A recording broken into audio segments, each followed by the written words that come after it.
सोडे भात करायला घेऊया। गॅसवर कुकर गरम करायला ठेवला आहे। कुकर गरम झाला आहे।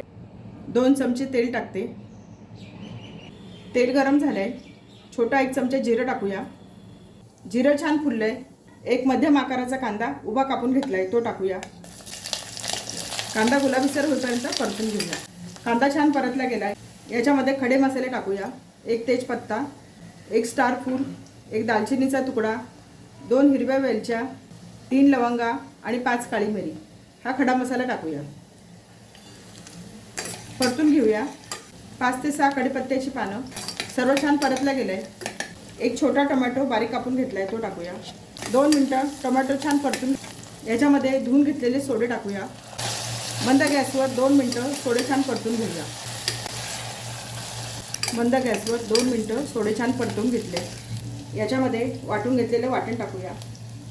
खोबऱ्याचा, आलं लसणाचा, हिरवी मिरचीचा कच्चेपणा निघून जाईपर्यंत 2 मिनिटं आपण हे परतून घेऊया। 2 मिनिटं वाटण छान परतलं गेलंय। छोटा पाव चमचा हिंग टाकूया। छोटा अर्धा चमचा हळद, छोटा अर्धा चमचा लाल मिरची पावडर, छोटा अर्धा चमचा काश्मीरी मिरची पावडर, छोटा अर्धा चमचा गरम मसाला, अर्धा चमचा धणा पावडर सर्व मसाले परतून घेऊया। याच्यामध्ये धुवून घेतलेले तांदूळ टाकूया।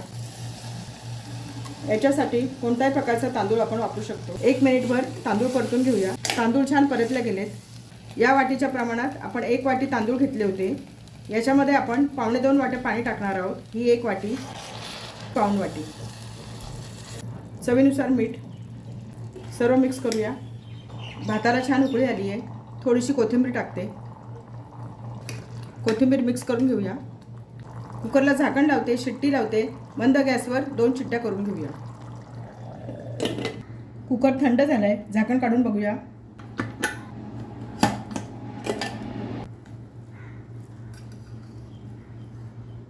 छान झालाय भात। भाताचा छान सुगंध सुटलाय।